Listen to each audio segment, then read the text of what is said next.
History of Persia is a Hopful Media podcast production.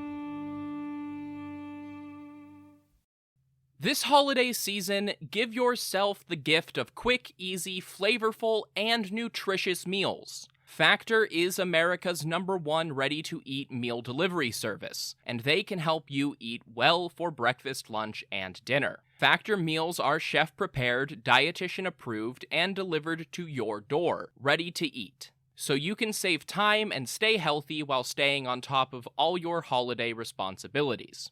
Cross meal prepping off your to-do list with 35-plus fresh, never-frozen meals that are hot and ready in just 2 minutes. Factor offers options to fit your lifestyle and preferences, whether it's calorie smart, vegan and veggie, or their protein plus option. This December, get Factor and enjoy eating well without the hassle. Just choose your meals and enjoy. Head to factormeals.com/Persia50 and use code Persia50 to get 50% off. That's code Persia50 at factormeals.com/Persia50 to get 50% off. This podcast is brought to you by Royal Fratricide. Attention, princes and kings! Does your empire have 1 million or more subjects? Do you feel like you would do a better job of leading the wayward masses than your idiot brother? Or perhaps you know that he has no right to rule because you were born at a better point in your father's life. Well then, I have a deal you can't pass up. Royal Fratricide.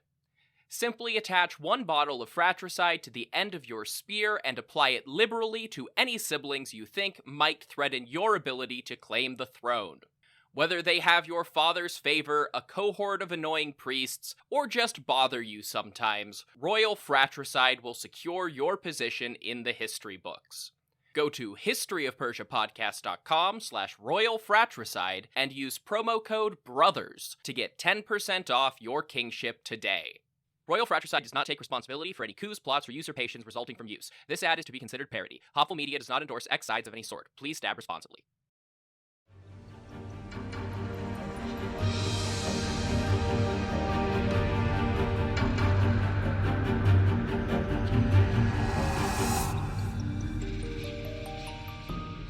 Hello everyone, welcome to the History of Persia. While we are taking a break from the narrative, we also have an event coming up. Hopefully some of you have at least heard the promos playing at the beginning of episodes recently for Intelligent Speech 2023. This is an online one-day conference this Saturday, November 4th, that will run all day, starting at 10 a.m. Eastern Standard Time. I am presenting on 2 panels and giving a solo speech called Communes, Cults, and Caliphs to talk about the proto-communist movements of late antique Iran, and I really hope everyone will come join us for that. We have tons of great speakers, and if you're worried about missing out on anything, you will have access to all of the talks for a week after the conference to stream on demand at any time. Plus, if you come and listen to my speech, you might just catch a pretty big announcement about my plans in podcasting. But if that is not enough to get you to go to intelligentspeechonline.com and get your tickets using promo code Persia, you should listen to this episode, which is going to be a recording of my presentation about the Cyrus cylinder from Intelligent Speech last year. Hopefully you all enjoy this little break from Alexandrian narrative for a while, and if you like it, go to intelligentspeechonline.com and get your tickets using promo code Persia.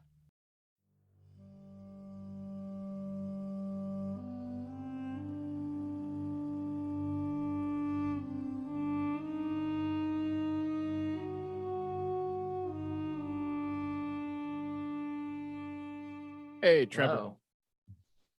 Nice to see you. Good to see you too. Oh. Face to the name. Yes. Yes.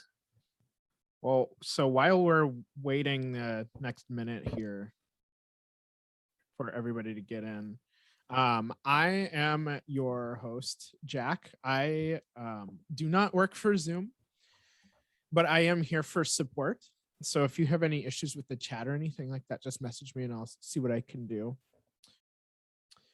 So I'll be monitoring the chat for questions and comments. Just please keep it respectful.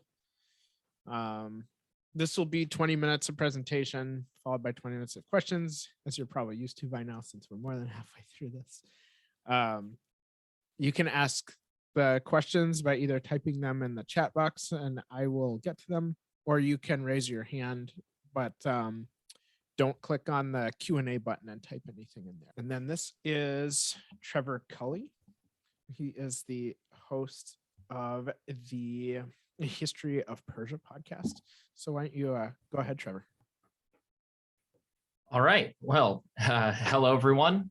Like Jack said, I'm Trevor. I host the History of Persia, which is really just what it says on the tin. I describe it as covering the history of Iranian empires from 700 BC to 700 CE.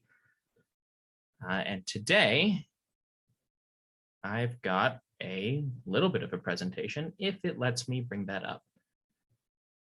Just one, there we go. And here we are.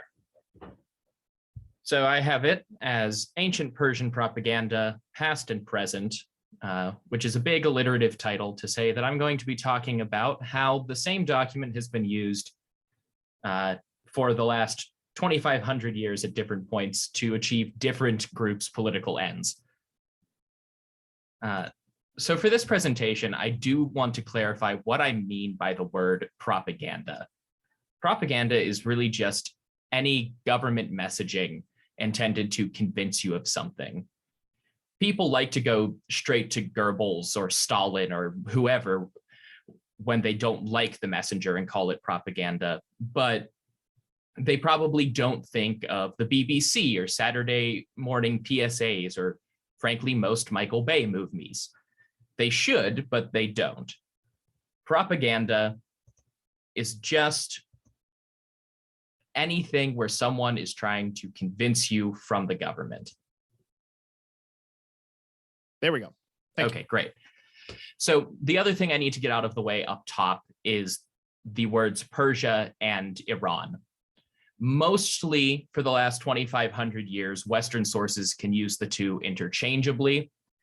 The officially recognized name of Persia up until 1935 was the Sublime State of Persia, at which point the ruling king of Iran, Reza Shah, asked all the people of the world to start calling them the Imperial State of Iran. And with some minimal complaining, basically everybody got on board. Iran derives from an ancient ethnic name, the Aryans, that goes back more than 3,000 years. And Persia is the name of the original Persian home province, which is roughly equal to modern Fars, which is what I've got highlighted on the presentation there. But the story I want to start with doesn't actually even start in Iran. It starts in modern Iraq near Mosul with the destruction of the ancient Assyrian capital at Nineveh. In 612 BC, the Medes and Babylonians formed an alliance against the people who had oppressed them for the last 300 years and cut through Assyrian territory before putting Nineveh itself to a siege. When they broke through the defenses, they looted, pillaged, murdered, and finally burned everything they could so thoroughly that when archaeologists dug the city up 2,500 years later, there were still skeletons laying in the streets. So with the fall of Nineveh, the Near Eastern political situation goes from something like this to something more like this. And after the fall of the Assyrian Empire, the Babylonians, you can kind of see, took over most of what used to be Assyria, while the Medes stayed mostly out of that business. But they started pushing on each other, and this is also around the time when the Babylonians captured Jerusalem and sent the Jewish people into exile. And through some of the conflicts of this period, the Babylonians even built a border wall to try and slow down a potential Median invasion. But then in 553 BCE, something happened. The Medes don't really seem like they had a centralized government. It was more like a confederation where the king was marginally more important than all of the other kings. But one of those less important kings was Persian, ruling the region of Parsa from the city of Anshan, which was already about 2,000 years old. His name was Cyrus, and Cyrus rose up against his Median overlords. Sometime over the course of the next 3 years, the Median army actually mutinied and went over to Cyrus, allowing him to take over the entire kingdom of Media for himself. We don't know a whole lot about Cyrus's early life, and most of the sources do agree that the king of the Medes was his maternal grandfather. That's kind of it, though. But it's not the important part. Over the next decade, Cyrus consolidated his power in Media, making the old confederacy into more of a centralized Persian empire, and expanding outward. Sometimes this is also called the Achaemenid Empire, for reasons that could take up their own 40-minute presentation, but I'll probably toss that word around, so I thought I should point it out. Over the next couple of years, he conquered all of Anatolia in the west, basically modern Turkey, and in the east, he pushed into Afghanistan and Pakistan. All of that alone would be enough to earn him the title Cyrus the Great, but he wasn't done yet. Down in Babylon, everyone was initially pretty relieved because they thought Cyrus would spell the end of Median power. They weren't expecting this to be the beginning of a much more powerful new state. The sudden rise of Persia coincided with the king of Babylon, a guy named Nabonidus, taking a 10-year sabbatical in northern Arabia. So the Middle East went from something that looks like this to something that looked like this in a hurry. Nabonidus wasn't very popular in the first place. He may have been half Assyrian, and he kept trying to install the moon god named Sin as the new high god in Babylon, while stilting the traditional Babylonian king of the gods, Marduk. Spending a decade in a sacred moon temple in Arabia while Cyrus built up his strength wasn't a good look. And the Persians may actually have started chipping away at Babylonian territory a lot earlier. But the historical sources pick up in 539 BC, when Nabonidus rushed back to Babylon to help prepare for war. Cyrus was marching south into Babylonian territory from Media almost unopposed. One singular army tried to halt him at the city of Opis, somewhere near modern Baghdad. And not only did Cyrus defeat them in the field, but he chased them into the city walls and wiped out the whole army before continuing on to Babylon. On that trip down, most of the rest of the cities just surrendered. Preferring to look like a liberator rather than a conqueror, Cyrus waited while his generals led the army, and all they had to do was force open one gate on the eastern side of the city, and the Babylonians just let them in. Unlike the destruction of Nineveh, the Persian occupation of Babylon was mostly peaceful. Nabonidus tried to flee, but he was captured and never heard from again. Whether he was killed or just locked up or got a cushy retirement job somewhere in southern Iran, we don't know. How Cyrus pulled off the shockingly bloodless coup de grace is a mystery. We don't have any Persian records from Persia at this point, and the Greek and biblical accounts that we sometimes rely on couldn't imagine how Cyrus could do this bloodlessly and made up their own stories.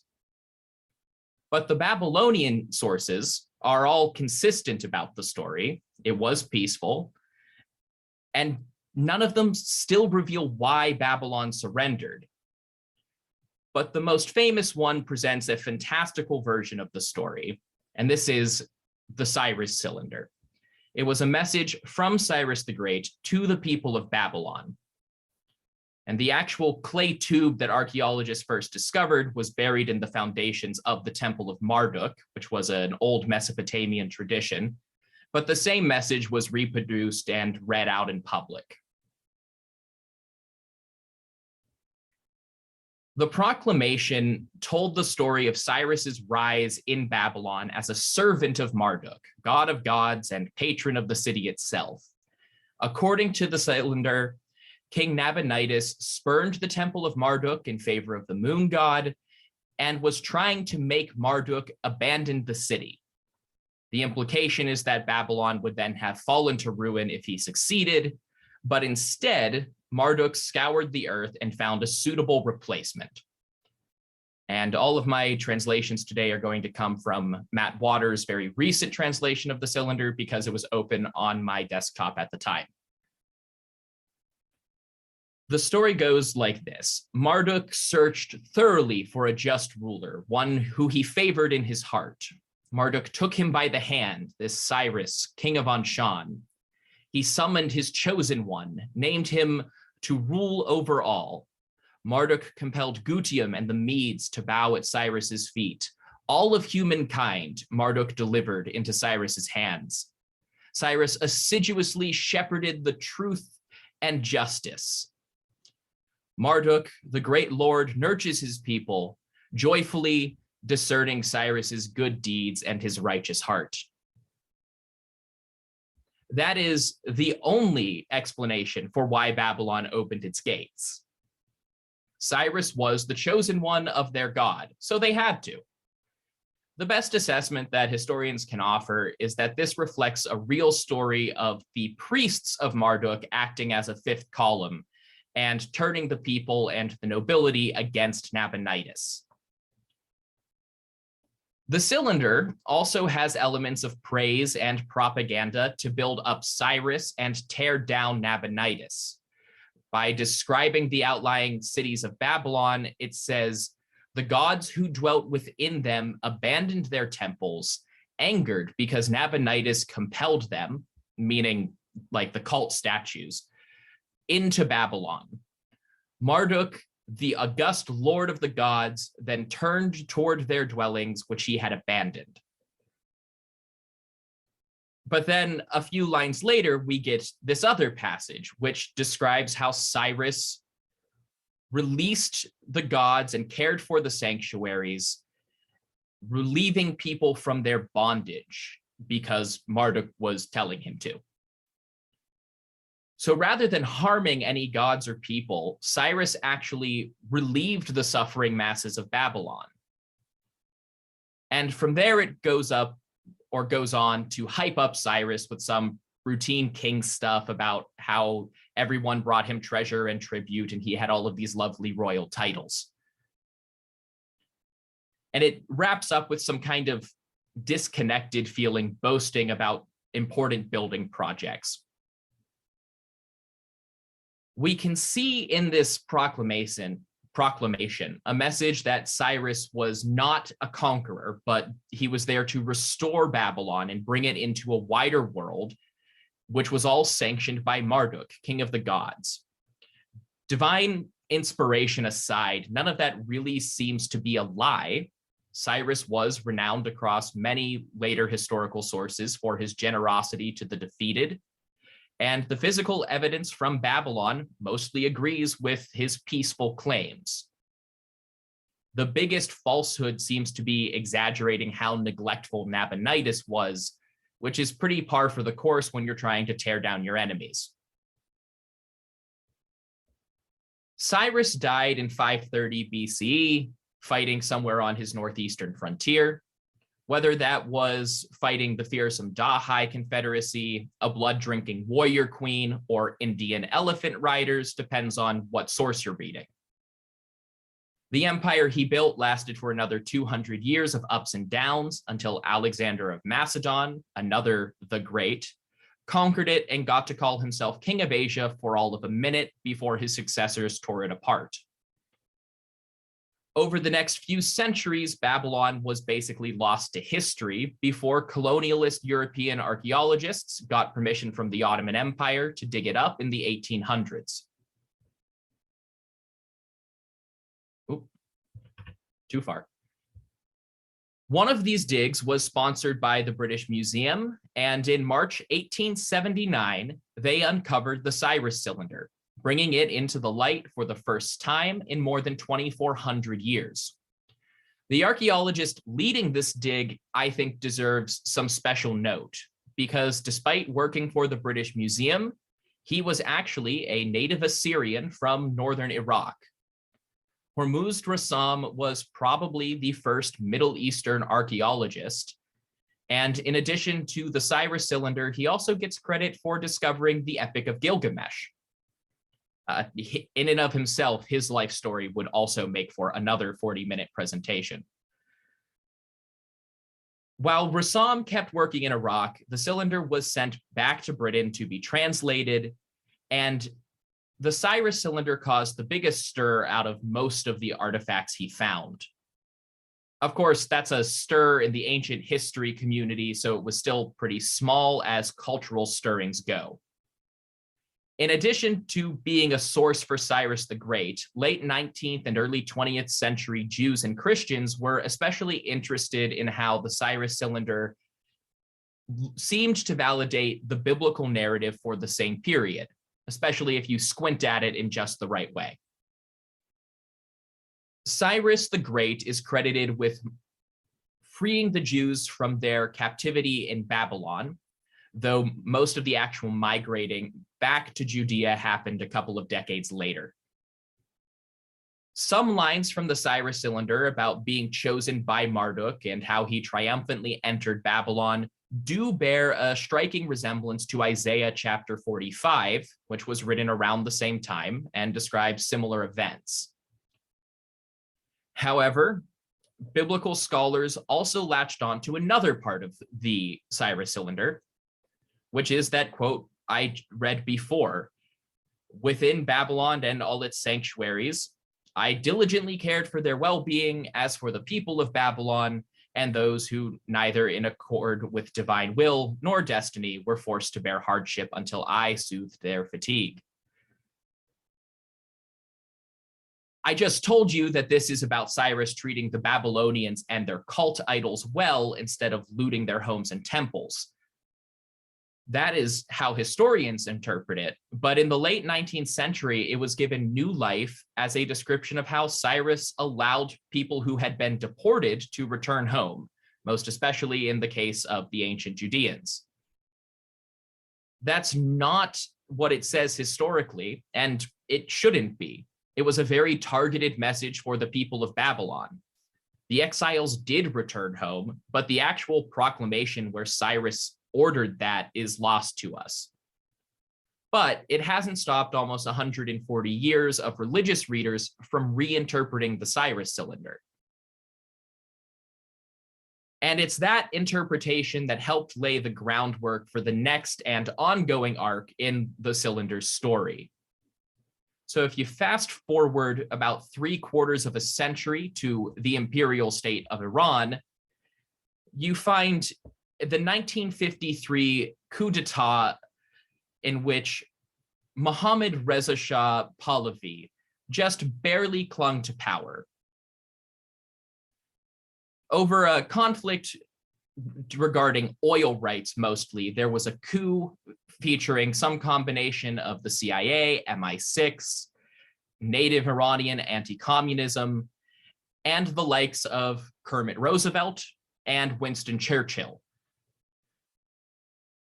But after all of that was resolved, Mohammad Reza Shah returned to Iran triumphant, with only a few concessions, which included the Anglo-Iranian Oil Company changing its name to British Petroleum, as in the green fuel station that I can walk to from my house.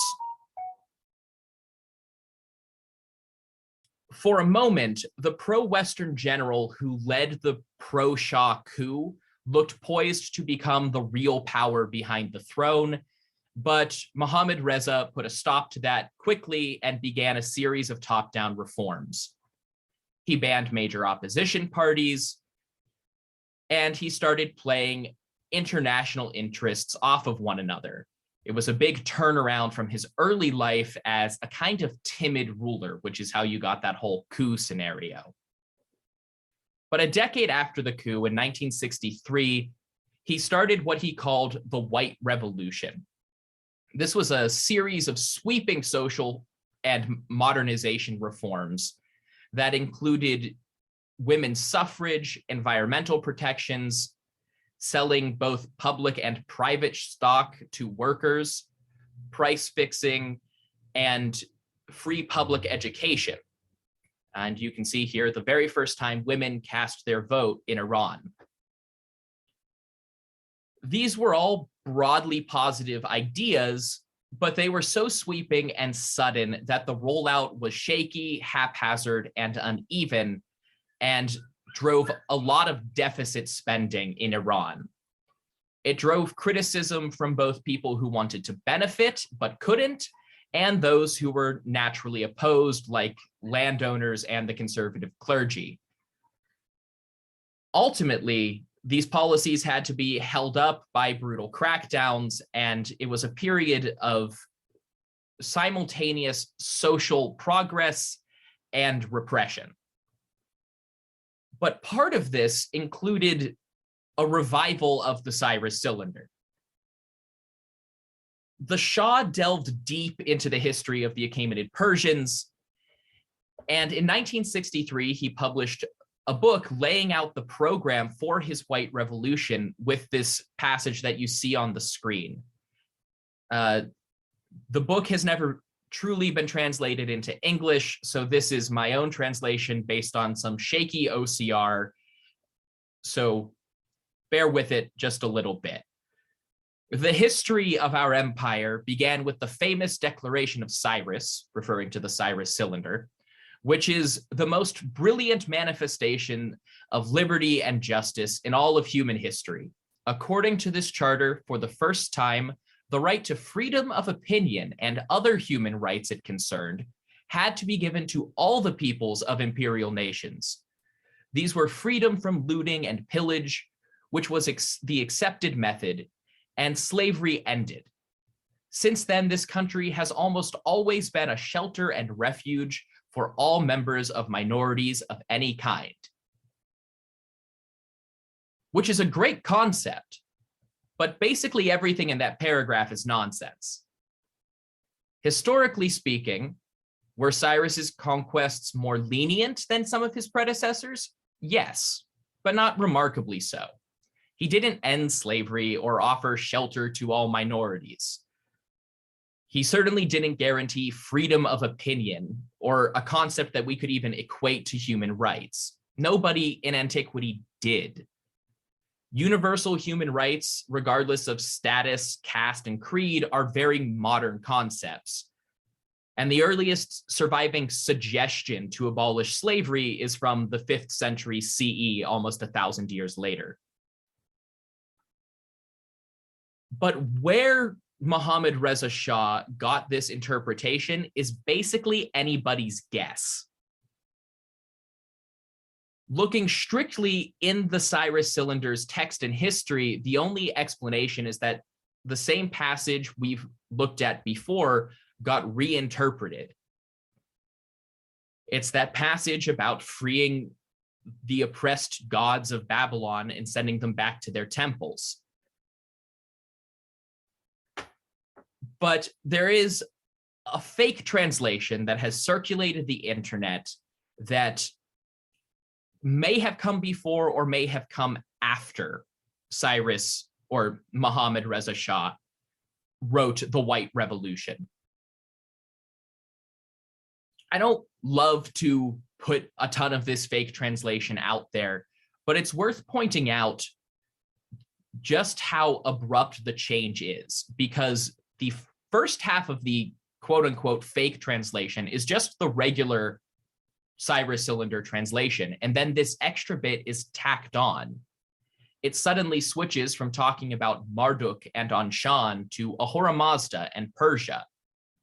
It switches genres from a narrative of deeds and accomplishments to a legal edict that would never be inscribed on a monument like this.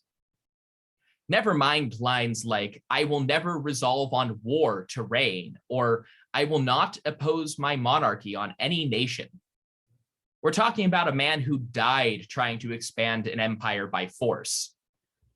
The whole thing very much reads like it was written by someone who knew about Persian history, but not much about the Cyrus Cylinder. The question that plagues people about this fake translation is whether it comes before or after the White Revolution. See, when Hormuzd Rassam dug up the cylinder, a large chunk was broken off. We call this fragment B, but it wasn't actually identified as part of the cylinder until 1970. So there is room in the middle for the Shah to either have made up his own fake translation or somebody to have made up a translation for this missing chunk to reflect the Shah's position. And you can see there's not any great pictures of the actual fragment B, so you've got this big chunk missing from fragment A. The dramatic climax to all of this with the Cyrus Cylinder and the Shah's love of ancient history came in 1971 when Mohammad Reza Shah, who had since become Mohammad Reza Shahan Shah, Light of the Aryans, set out to celebrate the 2500th anniversary of Cyrus conquering Babylon, which he portrayed as the true origin of Iranian political power, which I guess screw the preceding 10 to 100 years of conquests and monarchs before that. But this is what he went with. The Shah invited world leaders from every corner of the globe, including monarchs, dictators, presidents, premiers, and representatives of all sorts. Vice President Spiro Agnew was there, so was Prince Philip, and so was Emperor Haile Selassie of Ethiopia, and a truly staggering number of people who are now monarchs in Europe. Lavish ceremonies were held in Tehran for arriving dignitaries, and a tent city was set up at the Persian capital of Persepolis, where much of the Western ruins were actually bulldozed for the occasion. He gave a speech in front of Cyrus the Great's tomb at Pasargadae, which is remembered for this very dramatic line. O Cyrus, great king, king of kings, Achaemenid king, king of the land of Iran, I, the Shahan Shah of Iran, offer you salutations from myself and my nation. Rest in peace, for we are awake and we will always stay awake. The whole celebration was intended to compare Mohammad Reza Shah to Cyrus and the ancient Persian emperors who ruled from India to the Mediterranean. But as part of this, you get the real final lasting legacy of the cylinder. In 1971, the Shah presented it with a copy of the cylinder itself to the United Nations as the first declaration of human rights. And to the eternal frustration of podcasters and historians alike, the UN happily accepts this gift and continues to recognize the claim on their websites to this very day. So this ends up being reflected in official UN publications, and journalists and political scientists trying to write about human rights, they end up tacking on this document that is originally about how Cyrus is so much better than the king of Babylon. At the end of the day, for many people in Iran, especially those exiled for opposing the Shah, the 2500-year celebration went several bridges too far. And it became, if not a cause, at least a rallying cry during the Islamic Revolution of 1979, which did bring the actual final end to Iranian monarchy after more than 3,000 years. But the legacy lives on in things like the UN preservation of the Cyrus cylinder and Cyrus's place as a modern nationalist icon in Iran, largely due to the Shah's Cyrus-based propaganda in the 1970s.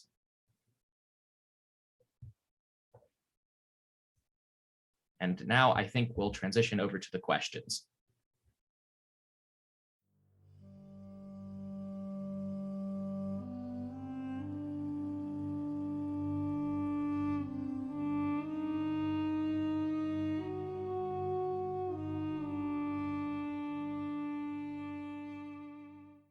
Happy New Year, everyone! If your New Year's resolution includes learning a new language, maybe because you want to connect with friends and family, or maybe to add a new and useful skill to your resume, then Rosetta Stone is for you. Rosetta Stone is the most trusted language learning program with more than 30 years of experience behind it. They offer 25 languages, including Spanish, German, Arabic, Persian, and Chinese, as well as a lifetime membership for you to buy now and get access to all of the lessons forever. Rosetta Stone has the best speech recognition technology of any language learning app out there to help you practice speaking and get feedback on your pronunciation. The focus of the program is on having real conversations, not just knowing a few translations. It's more effective and a more fun way to learn. So start the new year with a new skill. Don't put off learning that language. There's no better time than right now to get started. For a very limited time, History of Persia listeners can get Rosetta Stone's lifetime membership for 50% off. That's 50% off unlimited access to 25 language courses for the rest of your life. Redeem your 50% off at rosettastone.com/today.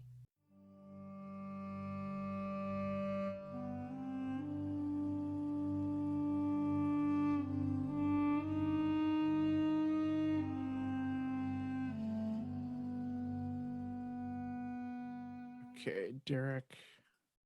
Let's see if I can do this here. Derek has a question.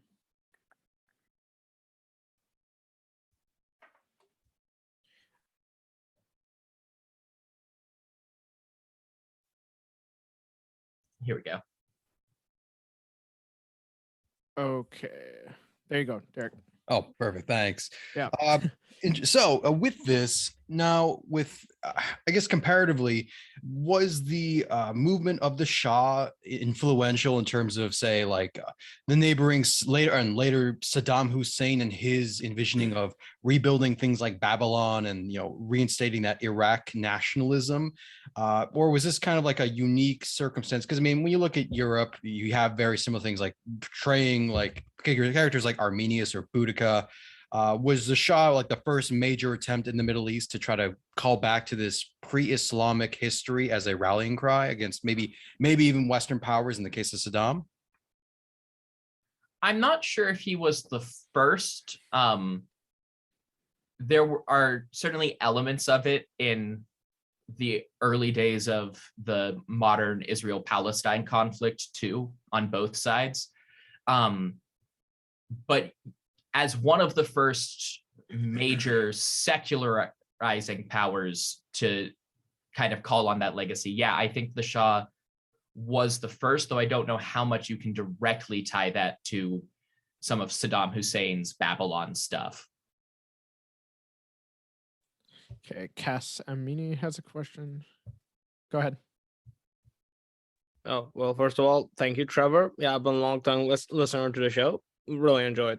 And yeah, because my parents are originally from Iran, so I really appreciate you giving attention to it. But I was wondering, like, what do you think? Because the Shah was educated in he was Western educated, so he was very familiar with like the Orientalist or Western take on the Near East or India or places like this. So and like Orientalism has a tendency to Sorry, everyone. antiquitize these regions as have being essentially conceived in the moment of their conception.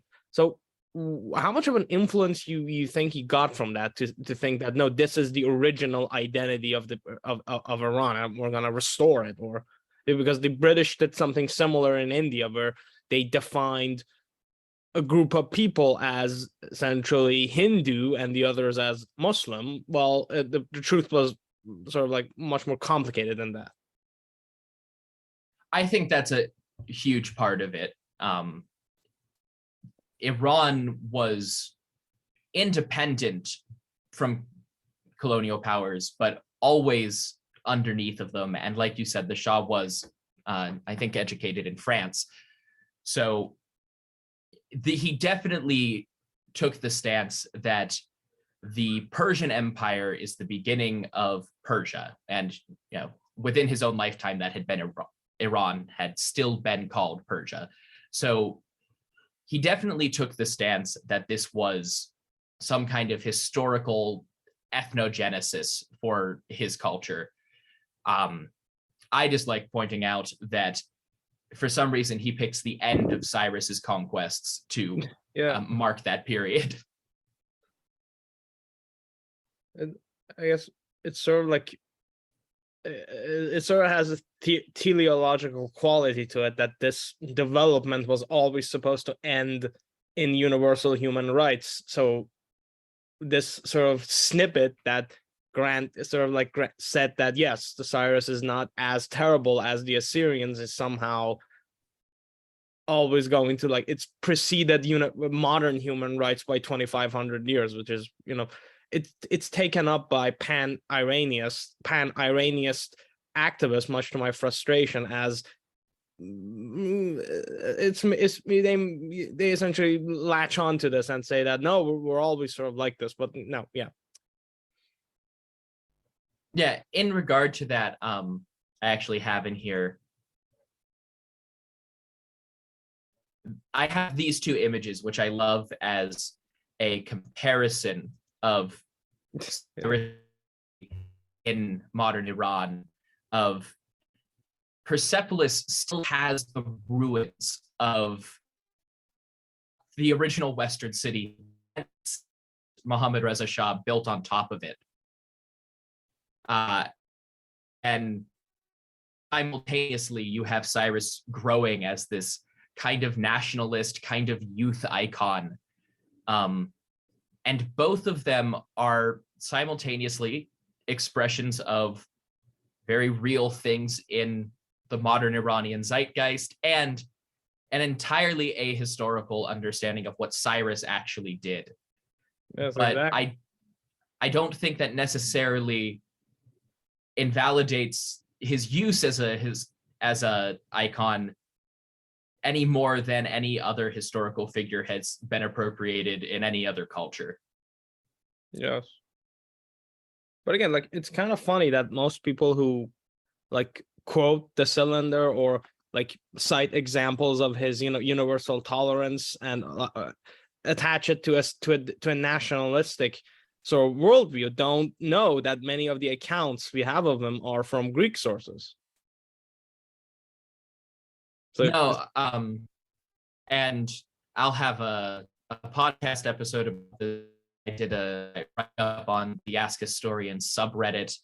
But there was a recent book that came out, and one of my big complaints about it is that it gave this presentation of telling the Persian version, but kept telling stories from Greek sources, which is fine because that's what we have to do. It's where the stories are. But trying to reimagine those as genuine Persian accounts from 2,400 years ago is disingenuous at best. Okay, we have another question in the chat, it looks like. Yep. So how has the memory of ancient Persia and the cylinder changed since the Islamic Revolution? So that's a good question. That's one of the reasons I actually included this slide that I have it sitting on now.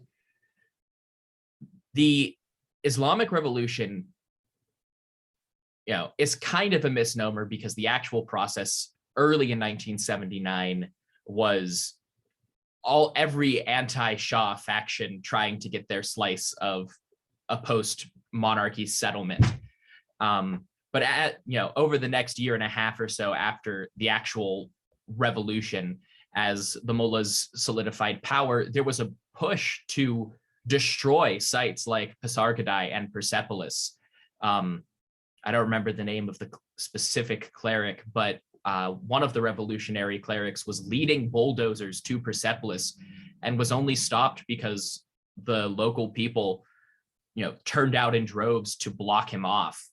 And at Pasargadae with Cyrus's tomb, UNESCO had to intervene quickly to make it a violation of international law to damage the site. This all happened in the course of weeks. But then, in the years immediately following the revolution, things about the Achaemenids and the pre-Islamic past went silent for a couple of decades. And then in the late 2000s, early 2010s, all of a sudden it starts kind of creeping back, and the symbolism and things like the Farah starting more and more as part of the secular Iranian nationalist movement as the Islamic elements of the revolution become less and less appealing. And that, the big culmination of that in recent history was what I have here on the presentation, the 2016 Cyrus the Great Day revolt, which was this big, civil disobedience, mass protest movement that spawned from the unofficial celebrations of Cyrus the Great Day, which marks that conquest of Babylon as a sort of unofficial holiday in Iran. And today it's very contentious because the tomb of Cyrus itself is blocked off and put a Revolutionary Guard presence in the ruins of Pasargadae and Persepolis on that day every year, because it's kind of this emblem of secular nationalism in Iran. That is time, guys. So, Trevor, thank you for your presentation. You're welcome. And I'll jump over to the chat room if people like Charles want to keep asking questions. Thank you.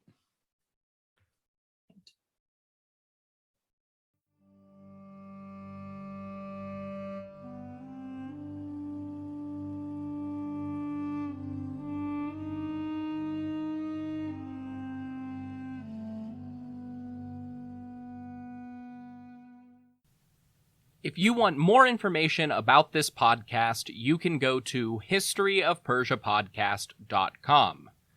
That's where you will find my bibliography, the Achaemenid family tree, and plenty of other things, including the support page, to financially support this project. There are all sorts of ways to do that, but most importantly, there's patreon.com/historyofpersia. You can sign up for a monthly subscription ranging from $1 to $20, and access to things like ad-free listening, bonus episodes, and discounted merchandise.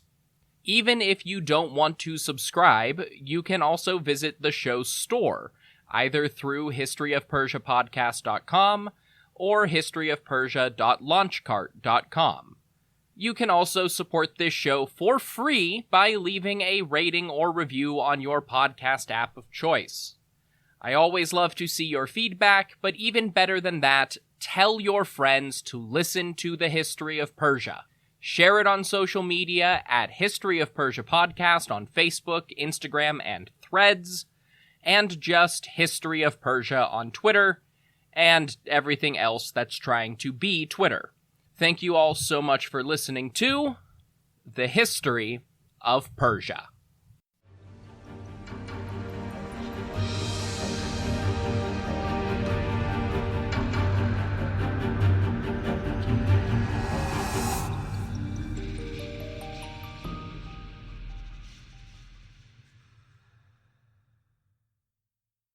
This podcast is brought to you by Royal Fratricide. Attention, princes and kings! Does your empire have 1 million or more subjects? Do you feel like you would do a better job of leading the wayward masses than your idiot brother? Or perhaps you know that he has no right to rule because you were born at a better point in your father's life. Well then, I have a deal you can't pass up. Royal fratricide. Simply attach 1 bottle of fratricide to the end of your spear and apply it liberally to any siblings you think might threaten your ability to claim the throne. Whether they have your father's favor, a cohort of annoying priests, or just bother you sometimes, royal fratricide will secure your position in the history books. Go to historyofpersiapodcast.com/royal fratricide and use promo code BROTHERS to get 10% off your kingship today. Royal fratricide does not take responsibility for any coups, plots, or usurpations resulting from use. This ad is to be considered parody. Hopful Media does not endorse X sides of any sort. Please stab responsibly.